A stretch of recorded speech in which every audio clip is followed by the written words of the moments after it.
Okay, now we do this. The opportunity. Often they traveled in the night. The moon was new, stars far away, and the darkness deep. I'll let you in on a little secret. Everyone will decry your efforts and call you a power-mad lunatic. But it's because you're willing to do the things they're afraid to do. It makes them jealous, just as it makes you strong. That sounds... Anyway, but... So how are you doing? Worn out? I'm good. How about you? You good? Yes. I suppose it's true that someone has to make the tough choices, sacrifice a little purity. Kalian finds a path in the dark, up the side of an old, weather-blasted hill, where an ancient altar waits. Kalian removes a small effigy from her pack. And okay, what's that hideous doll about? The effigy looks like an amalgamation of all the foes they've ever brought down. She slides it into the altar's higher compartment. Kalian, what is that? Made it from monster parts, all kinds. Monster parts. Sure, some fine specimens too. The trick is to take pieces reminiscent of the original body, but obscure enough to not be reminded of who they were. So now the spell just needs blood. Hold your thumb out. My thumb? With your blood to spark the summoning, the spell will be yours as well as mine. Do I want that? Trust me, it's better than to be casting the spell than simply next to it. No, I don't own anyone. I'm not that kind of darkest. Fine, but you owe me, yeah? Kalian takes Cathithian's offered hand. Huh? I said, oh, and cuts a line down the thumb. I take blood for granted a lot of the time. I shouldn't. Look how eagerly it leaves the body. She squeezes blood onto the small abomination. You are horrible. They wait, watching for a change. Cathithian wraps her wounded thumb. Do you have mustard blood or something? If you... And then a great beast flares into being. You did the dark ritual, didn't you?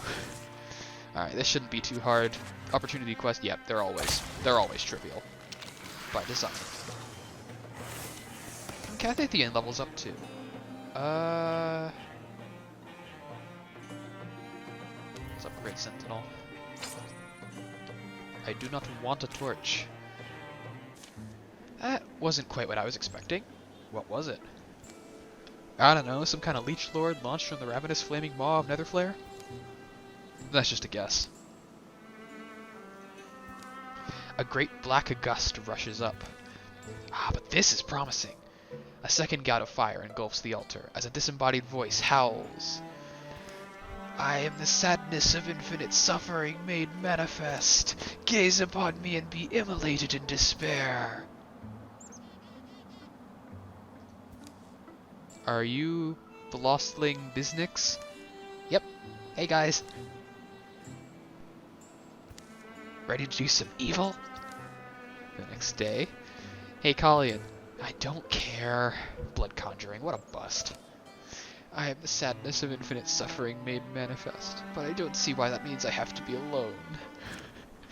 That one's funny. And you get an extra 10 retirement age. Get that upgrade. Let's see here. Are you still retiring? Are you too far gone? No. Okay, so if we get enough time passing by, then you should. If you knew what you were looking for, the split boulder north of Elkspot Focus wasn't difficult to find. I guess I shouldn't be surprised, but I am.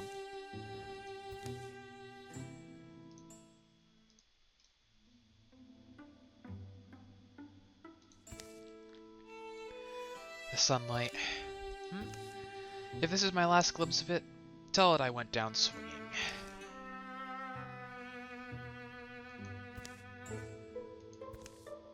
Psst. Stop, put your weapons down. It's me. Galbrock? How is this possible? This will take longer to explain than we can afford. Would you like the short version or the extremely short version? Short's probably extremely short, please. Well, it turns out that you can put a human soul into a specialized Morthagi body, and the combination of mechanism and magic is novel in that extremely short. Levlin here, they've kept an enclave of these folks ticking for a long time, but due to a disagreement. At the beginning of their endeavor, the Morthagi you are familiar with have been created with the singular mission of destroying them. Us now, I suppose. They've been relentless in hunting us down, denying us resources, to the point of destroying entire towns? But if we can take back our stronghold here, we can deal them a great blow. Let us lead you to the Heart Room, and I'll explain further. We are not beings of war ourselves, but if you can cut down Morthagi along the way, I can lock the doors once we get there to buy us some time. We won't be able to clear all of them out at first. Focus on moving forward. Bet. Alright, there are some unique enemies called bellhops here, and they are annoying, but they're not particularly terrifying.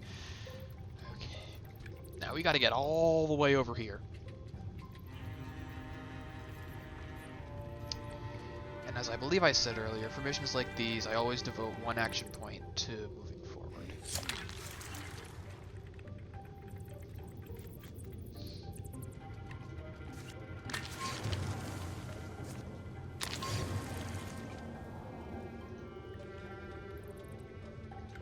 Levlin must survive. Let's also make sure Galbrock survives, because, you know, he is our friend after all. Knock out that one.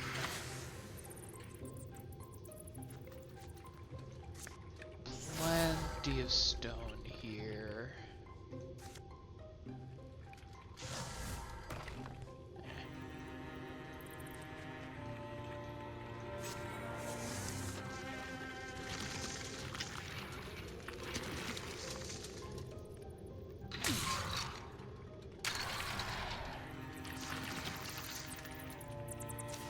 Here's where things start to get dicey at the Now, as far as I'm aware, only one person actually needs to get there, so while it might be pretty cheesy, I could have Davisa just run over there with Foxflight with the extra speed. Ugh, getting through them all is gonna be a nightmare. Anyway, oh, we are pinned.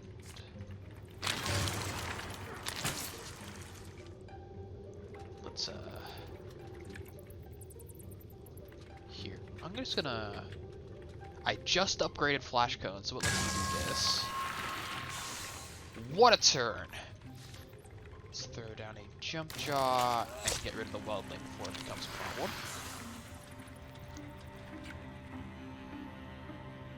And now everybody except Levlin and Kalnian is in Grey Plains, so they're gonna come and investigate, and they aren't gonna be able to attack.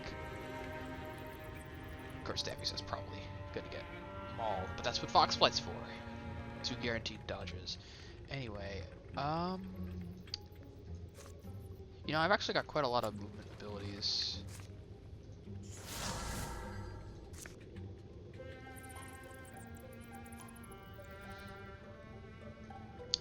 That'll at least barricade that route from getting the Semilays down.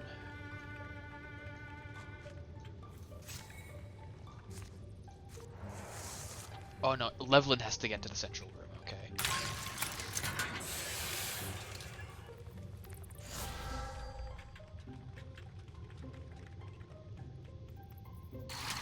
See, they bump into people and reveal them.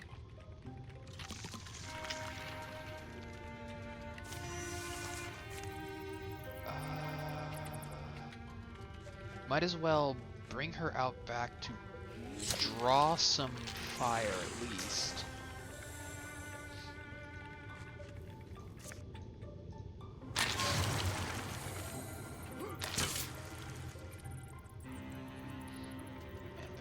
Jamming up the works, aren't they?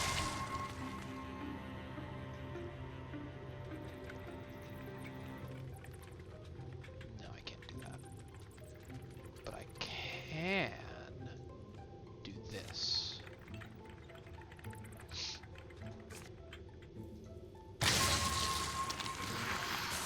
Man, Flash Cone is so underrated.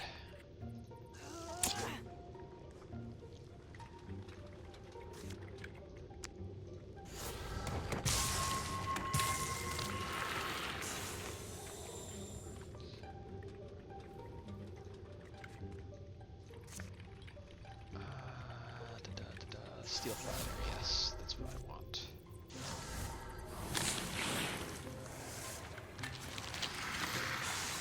That guy.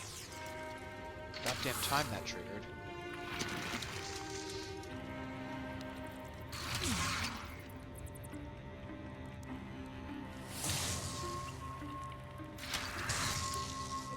Zero damage? Why did that deal 0 damage? Good stun. Okay, I'm just gonna leave Helmia up there to barricade this route, because the butler can't get past her, and the butler is not gonna move aside for the bellhop. So let's just get Lovewood moving.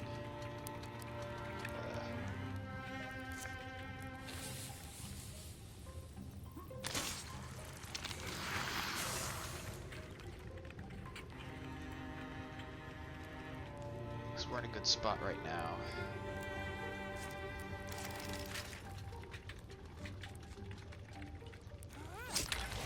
That'll cut off the next reinforcement from that area.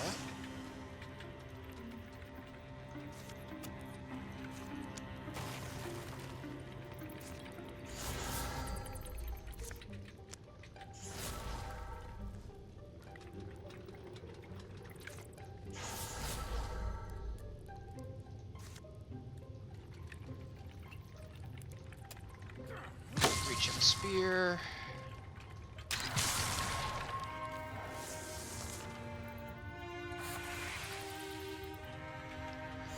I honestly want the butler to stay alive. He's gonna get static shocked to death almost certainly, but... Oh, you jerk.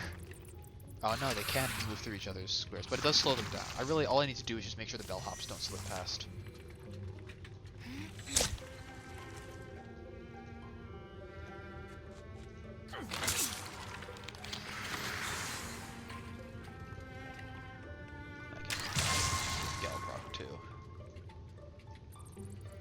Break for it.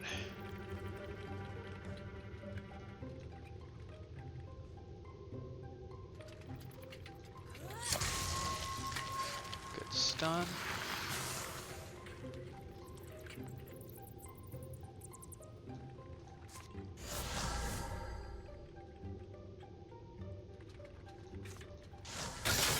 Just making sure you don't cause any trouble.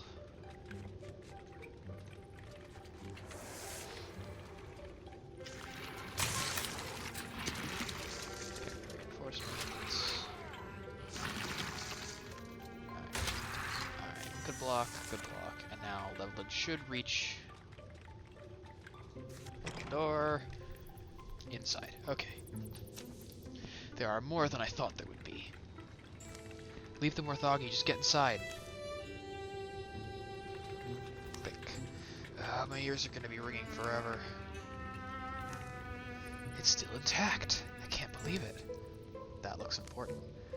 The heart was made to give spirit to our own soldiers. Sounds useful. Is there a button somewhere, or... well, to work it needs a willing person to fuse their soul to it. Without that, the Morthagi have been able to use our own constructs against us for centuries. But if you had a willing soul, the constructs would become agents of the heart. Sounds like it would make this fight considerably easier. With the base under our control, we could be much more helpful in the fight against the Morthagi as well. But that's not... it's not like interfusion, right? The fusion is permanent. Ugh. The upside, however, is something akin to immortality. Wait, what? Do I want to sacrifice any of these guys? Man, these are all the 3 fresh recruits. That's probably intentional. Takes the 3... I guess I didn't include any of the people who were going to retire in this, except for Collian, who is not selected. Except as the person who's saying no, it's not worth it. We fight what we have to fight, but we do so together. You think we stand a chance against whatever's next, though? I think we do. If there's one thing the Thrush Bandits stand a chance to get, it's destroying Morthagi. Okay.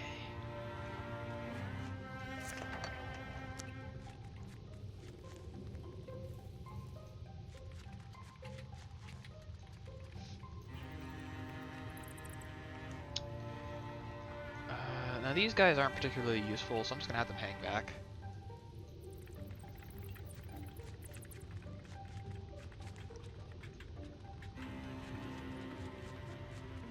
But everybody else can roll up to the door, because this fight is... it's not difficult, but it is one of the more challenging capstone fights that isn't the final fight. Here's the Grand Matron. Suffocating heat pours off its rusted body. The noise of it is soft, like an old woman's breathing. And a bunch of minions, because it's never just the one.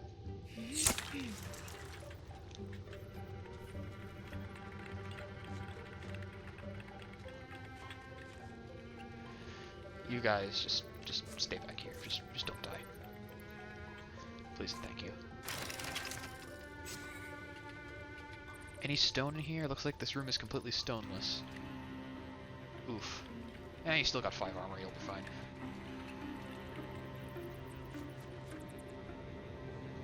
I can still... Wait. No, that's Lobo's job. Lobo's the humanist. He'll have a better barrage. Yes, stunning barrage.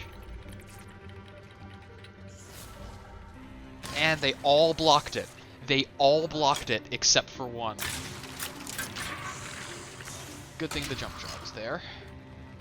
Jump jaw is also really underrated because it bypasses accuracy checks. Jeez, okay, yeah, now you see why this is one of the more challenging fights.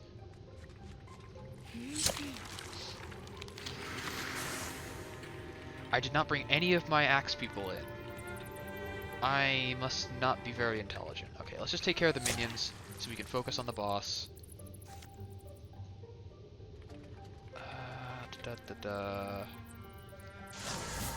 This has enough range. It doesn't, but good pierce.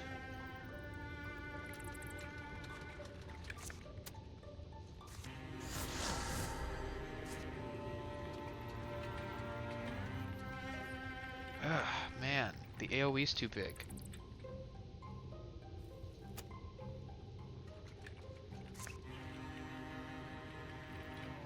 I can shackle the Grand Matron now. So now it can't move. It does have the shooty thing that it'll still use, but force it to attack now. Man!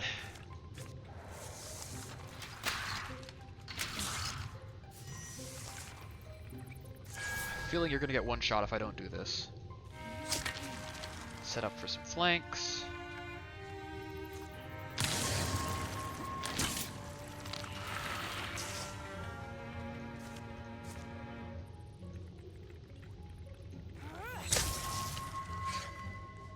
Good damage.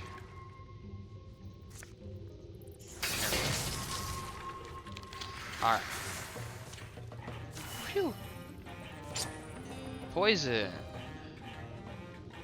Man, everybody's... Actually, the Beastblade is one-handed. More armor for the engaged tank. Piercing shots is always good. The demise of the Morthaugi here is a boon to your kind and ours. We appreciate you taking the risks of battle. Like you said, it's a win for us both. Well, the base is yours to do with as you like. Just don't go rampaging the countryside, alright? We strive only to defend ourselves. And the day may come again when we have to, but with this haven, we will be prepared. So the Thrush Bandits said tired goodbyes to Levlin and the other Enduring, and returned to the world of warm winds and cricket chirps. And food. Can't wait to get back to places where people eat food.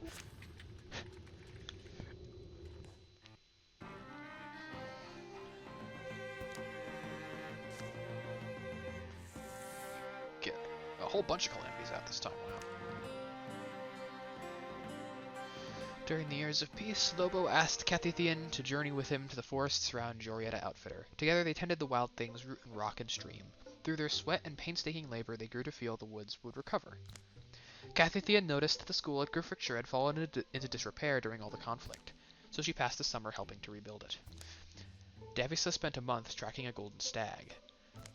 As she finally raised her weapon for the kill, the stag looked her straight in the eyes and laughed. Davisa went home with a prize greater than any set of antlers. Winding trails often called Lobo away from town life. In one particular glade he'd pause, put up his feet, and watch the hummingbirds dance from tree to tree. He always returned home with a smile on his face. Davisa would always find excuses to visit Shy Spring Forge. Her pan wouldn't sit flat, her fire poker wasn't pokey enough. Whatever the reason, it had absolutely nothing to do with the strikingly handsome apprentice.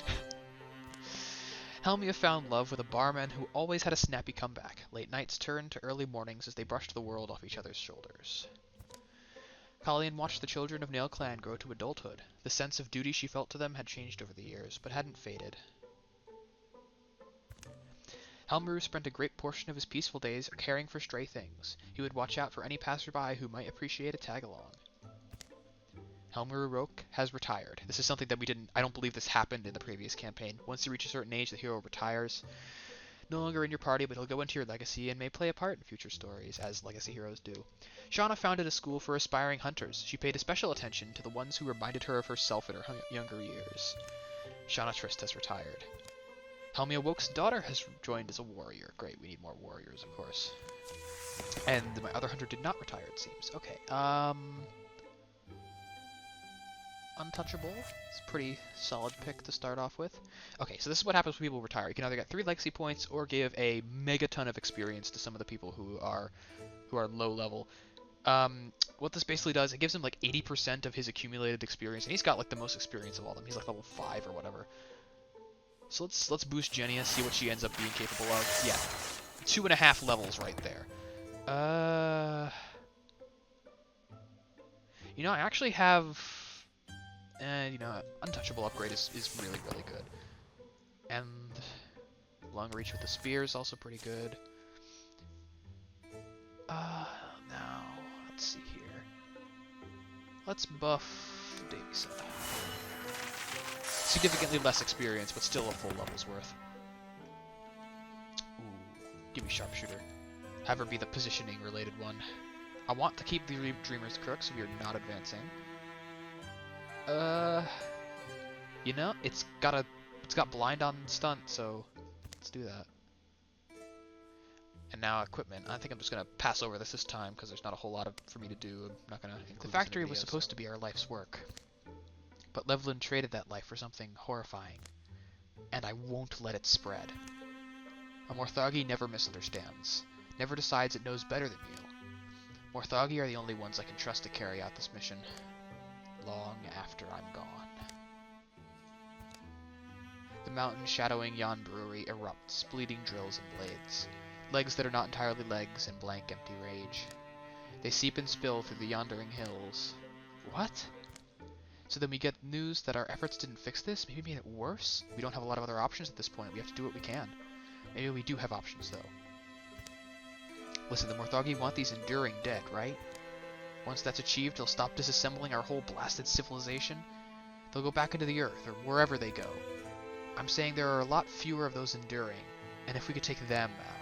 What? If we could help the Enduring fight the Morthagi, we should. They haven't hurt anybody. They haven't.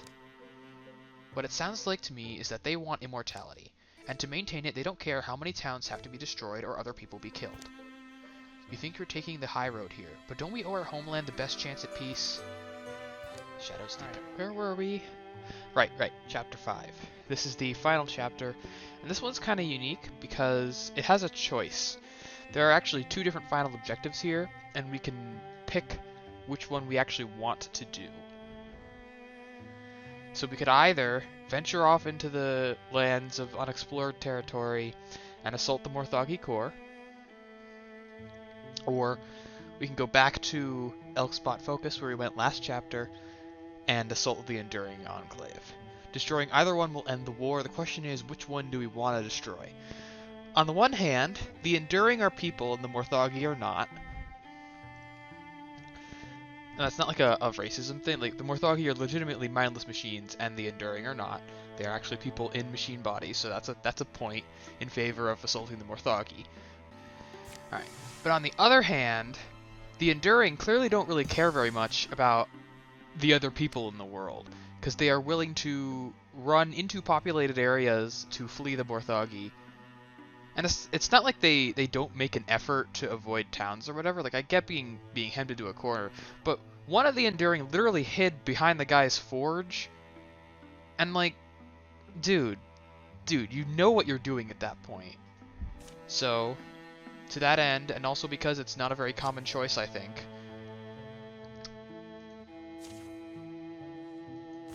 I'm going to take out the Enduring, because they really don't care about anyone else, and it's the only way to stop the war for good. Fight them in kind. The time has come when we set aside old differences and scrape this curse off our land for good. Blades of Witch sharp, ready yourselves. So we get one last chance to prepare. We get to shore up our equipment one final time. There we are. Just barely enough ingots to do it all.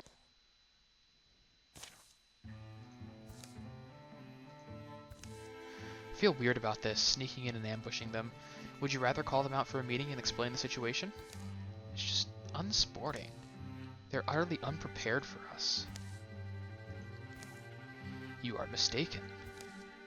We knew we were going to be attacked eventually.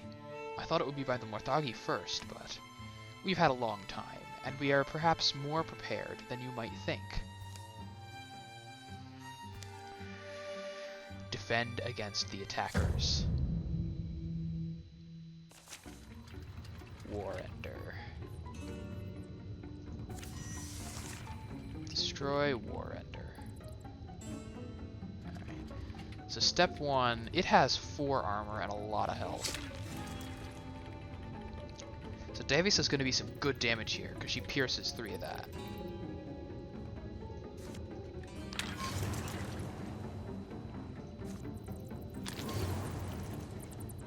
Let's take most of the pressure off the team while everyone gets into position.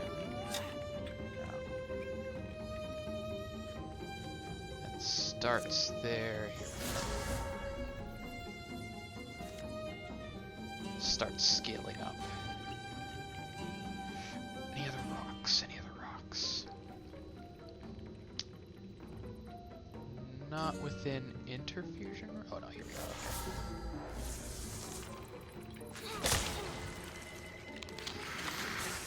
Okay. Get that shred.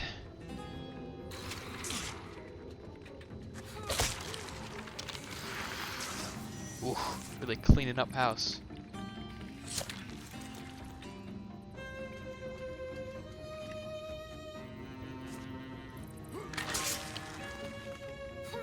And there we go. I'm definitely going to bump up the difficulty for the next campaign if I ever do that. Oh, there's more. Its movements are almost human, but still stiff and marionette-like. Mannerisms of its gait reveal the bit of humanity left in the sturdy construct. An ancient battered metal screeches when pushed to fight. It didn't have to be like this. You're right, it didn't. We didn't cling to this dream with such fervor. Do you know how much ruin and misery could have been averted? Do you think the years you're gaining are worth more than the years that others have lost? You're not going to argue us into destroying ourselves.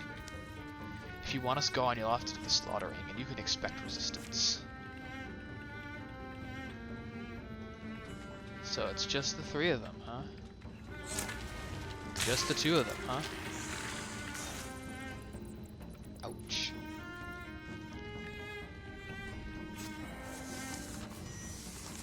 They all got pinned by the stunt.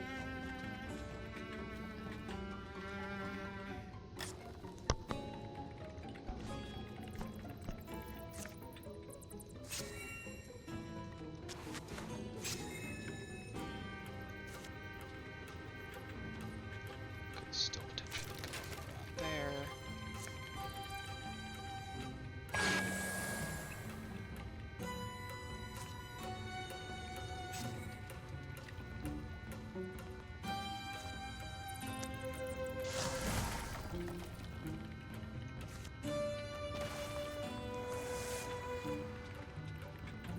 Yeah, see.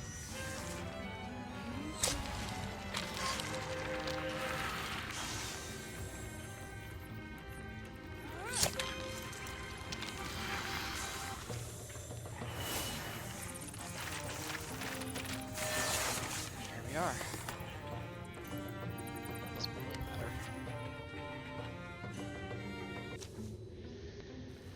I had been prepared to pay a price for the form I took, a price of flesh and breath, but it cost more than that.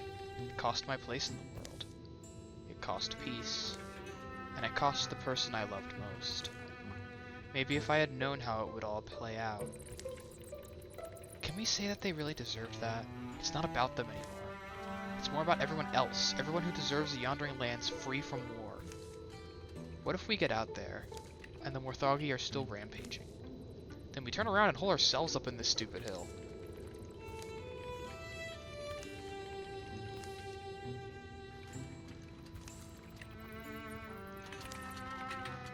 Folks near Elkspot Focus reported a silent march of creatures back into the mountain. Like ants, but massive, unsettling. And things in the dark can be left unseen. You think they'll ever come out again? Nah. While the rest of the world awakens to the rising rays of morning. The end. Hooray! Alright. Just flip through the end of campaign tidings real quick. Helmia developed a passion for restoring ruined sites. She rented out the finished sites to travelers at a decent nightly rate. Inspired by what he had seen of the Morthagi, Genric set up a tinkering workshop and built impressive clockwork sculptures. No souls were harmed in their making, and the sculptures never tried to kill anyone. Lobo's dream of his own personal research tower had finally been fulfilled. He kept it well stocked with tomes and scrolls full of formulas. One day, Jenny awoke with a lightness in her step. I understand now. It all makes sense. She vanished for 10 years and returned somehow unaged and full of contentment. Davisa gathered as many of the company's stories as she could and enlisted Genia to illustrate them. I guess they did have links like that, didn't they?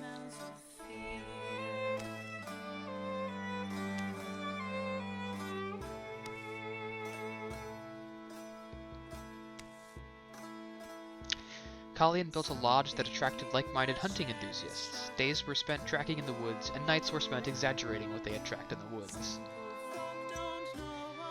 NailClan cleaned up the old bakery and renamed it Kalian's. Don't know, doesn't it feel kind of like... feels like I'm being mocked or even challenged.